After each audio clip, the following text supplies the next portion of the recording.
Hello and welcome to Maximum Disc, a show where I celebrate physical media and talk about films that I own on Blu Ray and 4K Blu Ray. I'm James Adamson, I'm a co-host on the Double Reel Film Podcast. If you like this chat about physical media, please do check out Double Reel. It's a magazine-style podcast made by people who love the movies as much as you do.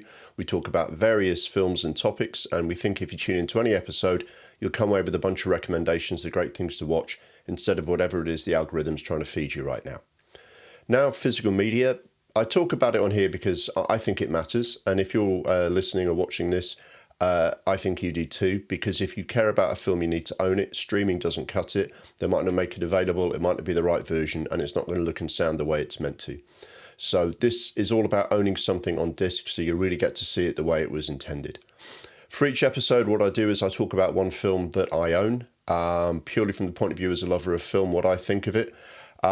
Anyone who tunes into one of these things wants to know what the video and the audio is like, so I do go into that, not in the most technical detail, but I do look at those details. I also like to talk about the relationship I have to the film, how I came to watch it, love it, want to own it, and what it means to me.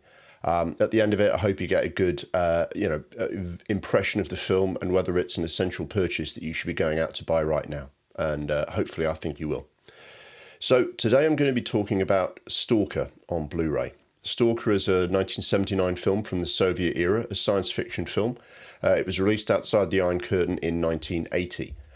The director of the film is Andrei Tarkovsky, regarded as one of Russia's all-time great film directors, a titan of the later Soviet era. Famous for films like Andrei Rublev, Mirror and Solaris, that latter film which was described as the Soviet answer to Kubrick's 2001, and later remade by Steven Soderbergh with George Clooney.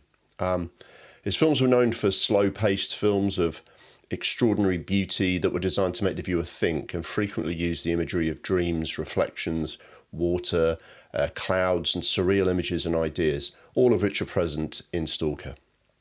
It's from a screenplay by Arkady and Boris Strugatsky, a pair of brothers who were science fiction writers and were adapting from their original novel, Roadside Picnic, although I think the film makes a number of significant changes from the original book.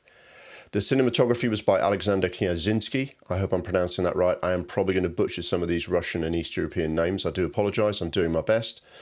However, they did spend a year filming exterior footage, and then all that footage was lost with the previous cinematographer.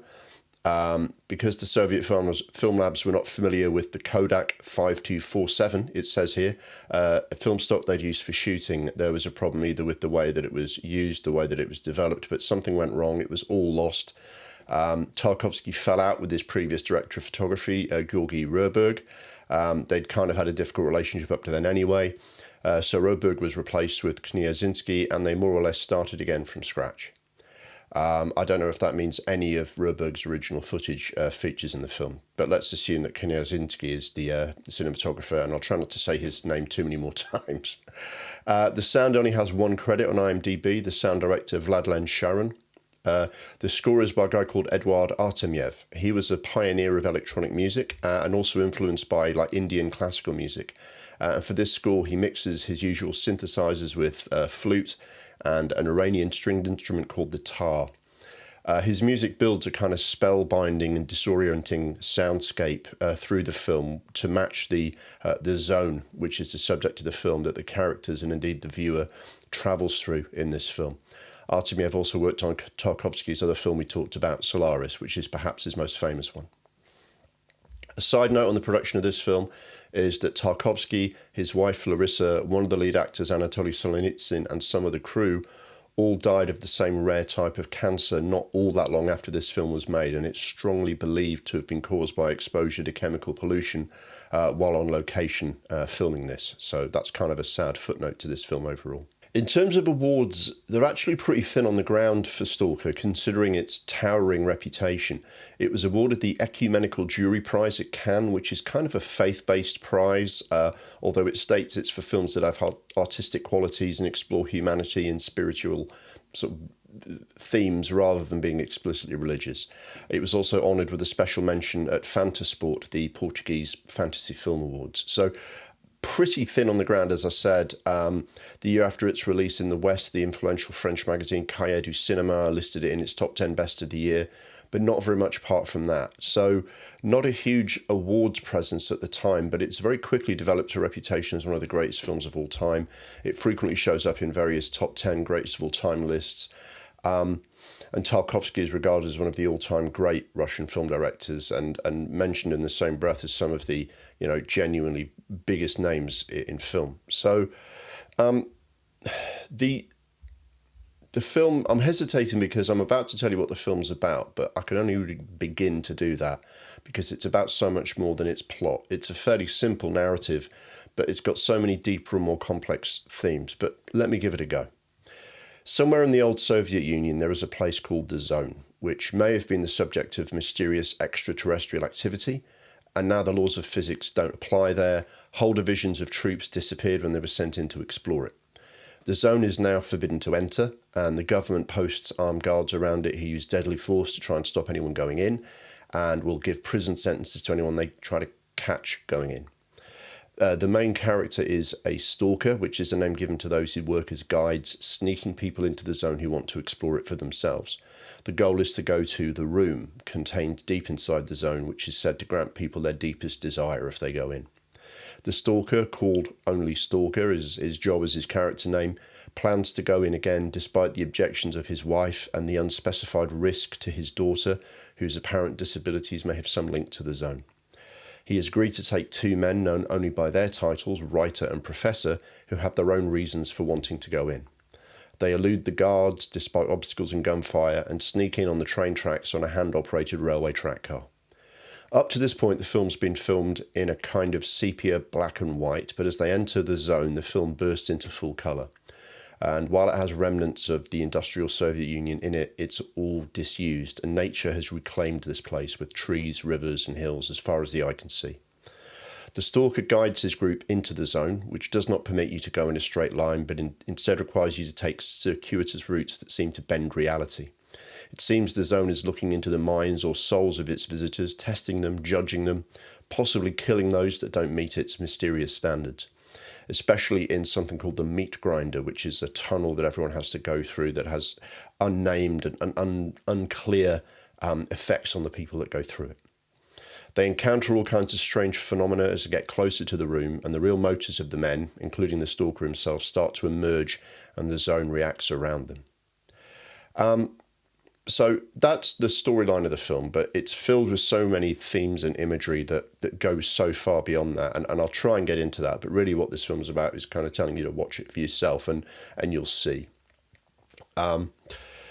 My background with the film is what I like to talk about now, and that's always about my history with it, my reasons for watching it and all those kinds of things. And I only came to Stalker relatively recently. Been reading up on film and international filmmakers. I'm a film fan. I do a film podcast. I'm always looking around. I think I found out about Solaris first, maybe about, 10 years ago. I started to think, maybe I need to watch and buy Solaris. As I said earlier, this was billed as the Soviet answer to Kubrick's 2001, but it's actually very different to that. It seems the director Andrei Tarkovsky felt that Kubrick's film was a little bit too lightweight and accessible, too imbued with the easy consumption of pop culture, and wanted to do something even more obscure that required even more effort on the part of the viewer. His films are generally known for slow pace, long takes, and basically stories with meanings that can be obscure and take a lot of thought and repeat viewings to truly grasp. I mentioned earlier Tarkovsky being viewed as one of the all-time great directors. He's one of those international filmmakers that gets mentioned and talked about as making great art against which all other cinema will be measured. Names like Bergman, Ozu, Bresson, Fellini. I was fascinated by the way people talked about his films, but also by his uneasy relationship with the Soviet government. He was clearly a chippy character, but he was never an actual dissident, even though he later defected to the West. I think his problem was, he wanted to keep making certain kinds of films despite the government not liking or being comfortable with a lot of the ideas that he had in them. For the Soviet Union's part, I think the Soviet film industry understood they were dealing with the greatest Russian director since Eisenstein, even if he wasn't as on message as his predecessor. And I think there was this uneasy sort of balance where they wanted his films in one way or another, and he wanted to make his films one way or another, but they weren't easy bedfellows. So knowing all that about Tarkovsky, I watched Solaris and I loved it without fully understanding it. It's another film that you need to kind of watch a number of times to really get into. I wanted to get to his other films as well. So Stalker, along with Andrei Rublev and Mirror, went onto my ever-expanding watch list that I talk about on the Double Reel podcast of classic films that you want to see, but you seem to take a while or a very long time to get round to. Eventually watched it for the podcast a couple of years ago, and I was mesmerised by it. It's every bit as slow as its reputation, but it's utterly fascinating. It's an experience more than a story. Now, I like that when it's good. It takes you into the zone with its characters. You're not just watching people go there, you're going there yourself. And like The Zone, this film is a place that you go into, and it's different for everyone because of what they take into it, and therefore what they take out of it. And it seems different every time you go in or every time you watch it. I've watched it 3 times now, which means I'm only a short way into what I think will be a lifelong journey with this film. I recently picked up the disc so I can see it in its best form and hopefully see it better than the streaming version I've been watching up to now. There's all sorts of interpretations of this film by the various people who watch it and write about it, podcasts about it, talk about it in various other art forms. For example, people are struck by it somehow predicting Chernobyl, the idea of this zone that's a no-go area. It's forbidden to enter, could harm those go in with it, and it's been eerily reclaimed by nature. All of those things seem to have come true, a prophecy that came true with Chernobyl, which didn't happen until after this film. The more prosaic interpretation of that is the fact that the book it adapts is believed to have been inspired by a nuclear accident from 1957. Chernobyl wasn't the first one of those. Similar results then, and it didn't take a prophet with psychic powers to imagine it happening again in the Soviet Union. But the film is deliberately ambiguous. It's not just about that. It's not just about any other thing, really. Its stories and themes are left kind of wide open. And that's no doubt partly to avoid Soviet censorship, but it's trying to leave it for the viewer to interpret the meaning or the many possible meanings of the film. So really what it's about, I think, is the one thing you can definitely say it's about is that the central character on Tarkovsky are interested in exploring the idea of faith or belief, the need to believe in something. What does believing in something do to you? What kind of person does that make you when you're faced with various challenges? And, how do you do that in a world where that doesn't seem to belong anymore? So he's looking into all those things, but I would say the way he makes this film and Solaris, the other film of his that I've seen, is that he kind of puts those themes out there and then leaves it up to you. So I think if someone else was sitting here, they might interpret everything that I've just talked about in a completely different way. And I think that's perhaps the beauty of the film. So let's talk about the disc now. This is a Criterion Collection Blu Ray. It's the single disc version. You can get the 2-disc version, which I think might have more stuff on it, but the single disc had more than enough for me. It's a 2K digital restoration from what looks like a good original source negative of the film. They did it in 2017. Now, normally from 2017, from that time through to today, you'd normally have a 4K option, but there isn't for this. Now, Criterion normally does do a lot of 4K, and I think there's a suggestion from reading up on it that the source isn't good enough at this time to restore to 4K. That might change in future. Maybe technology will move on. Criterion has an arrangement in place with Mosfilm, the Russian film company, which was around in the Soviet era and is still around today in the post-Soviet era. And that arrangement enables them to release special discs of Tarkovsky's films. There are other versions available. There is an older artificial eye Curzon, which I'll touch on later when I'm talking about the video, but this is Criterion. As always with Criterion, it's very generous with the special features. It's got footage of interviews, I think some recent, some contemporary to the making of the film or not long after the making of the film, with the film's cinematographer, whose name I won't say again out of respect to him, and the set designer and the composer. So it's got some pretty detailed discussions with some of the people that were involved in making of the film, talk about Tarkovsky's methods and what it was like working with him. It also has an interview, which I think was specially done for this disc, with Jeff Dyer, a film writer who has published books on Tarkovsky and Stalker. And in the booklet that came with the disc, there is the customary essay on the film that Criterion always gives you. This one is by Marc Le Fanu, a film director who teaches film at University College London. So lots to get your teeth into there. I must say, I've only relatively recently got this disc, so I've watched the film. I'm sort of digging through the special features and stuff. That's another thing for me to kind of go into. As I've said before on here, I don't go heavily into the special features, but there's a lot of good stuff on Criterion, so I will have a look at this. But if you do like your disc purchases to have sort of, you know, extras, I think this is pretty well stocked for that. Let's talk now about the video, the visual quality of the film. As I said, the film starts in like a sepia black and white, which is the colouring of the so-called real world, the world that the stalker lives in when he's not in the zone, basically. And that was, I mean, it looked good on the version I saw before, the streaming version, but it looks absolutely extraordinary now. The depth and texture is incredible. It really comes to life. I've seen a review of this. It says the sepia is so good that they wish that the colour, that it was all sepia, because, you know, not even the colour could match up to it. I'm not sure I'd go that far, but it does look incredible. There's almost the opening scene where there is two partly open sort of glass and wood frame doors that the camera goes through to see where the stalker lives. And honestly, you could feel like you reach out and touch them. It's so detailed and rich and textured. I've compared that to the streaming copy that I've got, which is an HD copy. It's perfectly decent. This is really wonderful. In terms of the what that colour's trying to portray, I think it's trying to portray that's the kind of gloomy world or the reality that people are trying to escape from, or the reality that doesn't mean anything unless you experience the zone. There's probably 5 other interpretations of why that part of the film's in black and white. All I can say is that on here, on this remaster, it looks better than it's ever done before and absolutely extraordinary. Now, when they get inside the zone, it turns into colour, it's also beautiful. The colour is quite striking because you've been in that black and white, and then it really bursts into life, into colour when they get inside the zone, which again has multiple interpretations of why that happens. It's quite eerie because it's the zone of forbidden area that's been reclaimed by nature. It's covered in trees and grass now. Again, clearer than I've ever seen it before. So much better than the streaming version. It's got detail. Normally you would say, oh, if only I could see a 4K version of this. I'm not sure we ever will, but the colour here, the picture quality is incredible here.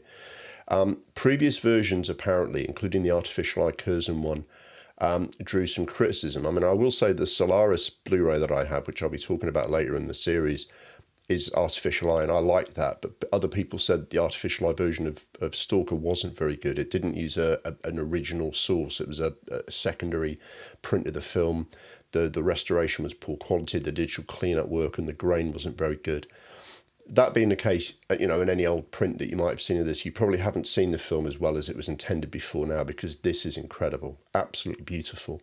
It's filmed on location in Estonia, and although 1 minute you're in some disused chemical factory which looks really grim, the visuals are always very striking. That the contrast between nature and the sort of the rather grim buildings that the zone, the building, the room that it's inside the zone. The contrast is beautiful. All the colours are great. The dark, the light, a lot of the reflecting images, the water, the sort of the different things that he does with colour. The more you actually see that in the detail that was in the original quality, print, the better really. And when you hear about the struggles they had with the original film stock, the challenges Tarkovsky had getting the film made at all, because it couldn't exactly get easy approval for these kind of films. It always felt like a little miracle that this film was made and then seen by the wider world. And as I said, if you're a long-time fan of this film, you might have seen a secondary print of this, a VHS copy, even the previous DVD or Blu Ray. They weren't exactly falling into disrepair, but I think compared to this, they were a bit basic. And you saw the impressive visuals, and obviously the film wouldn't have the reputation that it does without making an impression with its visuals before. But I think maybe they didn't jump out to you, the viewer, as much as they do now. The mysterious themes and strange hypnotic atmosphere are enough, but now you've got the visual kind of power really at its fullest as well. So, as I said, it completely leaps off the screen.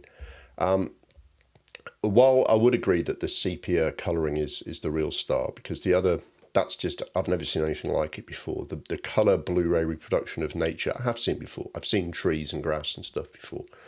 But the whole visual palette is vital to the film.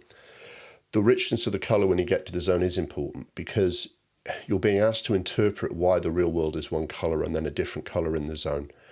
Is it because the stalker truly feels alive there? Is it he's closer to the belief or meaning he's searching for, trying to get other people to find? At the end, colour seems to have found its way a little bit into the stalker's world outside the zone, especially around his daughter, and you're asked to muse on that as well. And with the long takes and the way the visuals just sit there and kind of seep into your mind, to have these progressions and changes in colour shown at their best is important to really give you the effect that Tarkovsky was going for. You know, if Tarkovsky's going to give you all this time to look at this image and take it in, think about it, and really take hold in your consciousness, you want to do that in the best version available of the visual palette that he's used, and this is that. This is absolutely incredible. One small note: this is in the Academy aspect ratio rather than full widescreen, and I'm not sure how I feel about that. I mean, they use what they use, they film what they film. That's always kind of associated in my mind with like older films, like Singing in the Rain is in that ratio, and you know, ever since like the rest of the 50s and the 60s onwards, it's always been full widescreen 235 or similar. But this gives an image an interesting depth because it's not quite as wide, but it's higher from top to bottom. But it's the whole thing is meant to be a bit disorienting and strange, and it certainly helps with that. As for the sound, the sound reproduction here is mono. It's monaural. It's not stereo or anything like that. And they've reverted to that original sound design that came out with the film on its release, its theatrical release. A previous Blu-ray tried to do a 5.1 sound setup, which by all accounts didn't work well at all. They were trying to add something that wasn't there. This sound here it's actually very good, but it's not going to blow the doors off. You know, we always talk about Apocalypse Now and the helicopter flying in. You don't get that. It's about quality and clarity. Again, like you watching this, I've read some reviews of the disc and trying to get my head around what people say about it. And some people have said that now certain sounds sound so much more clear and kind of jump out at you. The sudden sound of the birds cawing in the zone and stuff like that. I'm not sure how much I noticed that, but all the sounds are very clear, and it is important because there's very kind of eerie, dreamy, strange noises, suddenly come upon you. It is good that they're properly reproduced. As I say, it's about quality and clarity, and you really get that here. It's also very good for the score, which is very beautiful and very strange. You get to hear it properly here. Again, it's about detail. There's some really great moments in this film a number of times where the sound effects of the film, such as a train going by or the industrial sounds in the real world, or the eerie sounds and atmosphere that are affecting people inside the zone, they merge with the composer's music to really kind of wrap you up in the film. The music, people will listen to this music by itself. It is very beautiful, but really the best measure of it is that it combines perfectly with the visuals to just give you this really strong feeling of being wrapped in the zone yourself. And it's really, really wonderful. So overall, I think Criterion have outdone themselves again. It's another spectacular looking and sounding film. In terms of spectacular sound, or it's not Blade Runner with the aerial shots of future Los Angeles, but it is very striking to look at, and the sounds really come in very beautifully. So it's a very good quality, and like I said, the restoration they've done here improves on every other version that's ever been done of this film. It had been a little bit unloved. It wasn't like a big hit when it came out. It wasn't the most popular film the Soviets had produced, so it probably didn't get a lot of support for new versions straight away, although Tarkovsky has been kind of rightly claimed his place among the great Soviet and Russian filmmakers. But this film finally sounds the way it should, so all good in the end. Now, is it an essential purchase? I can't stress to you enough how much of an essential purchase this is. This is utterly essential. You must buy this, okay? I know we haven't all got money to spend, on every little thing. But if you were going to talk about some of the absolute great films, the films that really you need to have seen, you need to know about, not to be able to tell other people, oh yeah, I've seen that. Oh yeah, Tarkovsky, I know all about Tarkovsky. It's nothing to do with that, right? You just need to see this film, and you need to own it, because watching it once isn't going to do it for you. Watching it on streaming isn't going to do it either. Even if you've seen it before and didn't like it, right? Even if you're the sort of person who's not really into obscure, slow-moving foreign films, even if you've gone, oh, I'm not really, this doesn't really grab me, I don't want to watch it, you need to buy it and you need to watch it, okay? If you're watching this video or looking up so-called classic films or buying films on disc to get the best available version of them, then like me, you're one of those people who believes in film as a transformative medium. It's an experience that transports you to new worlds, changes you when you see and feel the things that the film's got inside them. This film, Stalker, is one of the ultimate expressions of that that's ever been put on film. It's poetic, it's beautiful even when it's showing you grim sights. It challenges you but entices you into its world all at the same time. And what will happen, you watch this film, you get into this film, you'll watch it. You will watch it again.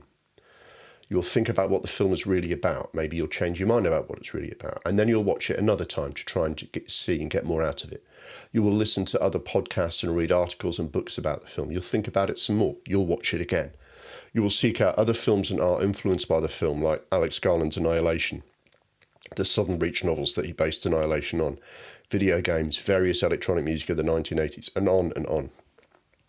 A previous episode that I did on here about Pat Garrett and Billy the Kid and its director Sam Peckinpah, I said when you watch this film and buy this disc, you're starting like a lifelong relationship with this film and its director. And this is what you're going to get with Stalker as well, because the film gives you an experience and you want to revisit that experience, and you'll think about something and something will occur to you and you'll watch it again, and the film will seem different when you watch it again.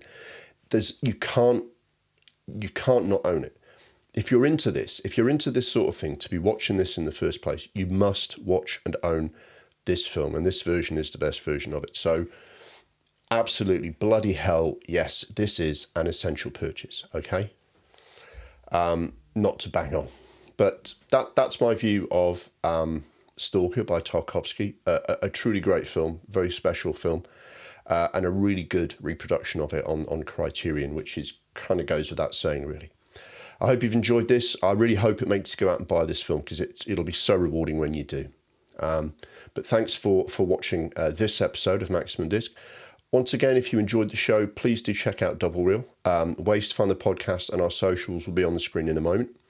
And I hope to see you next time for more physical media chat right here on Maximum Disc.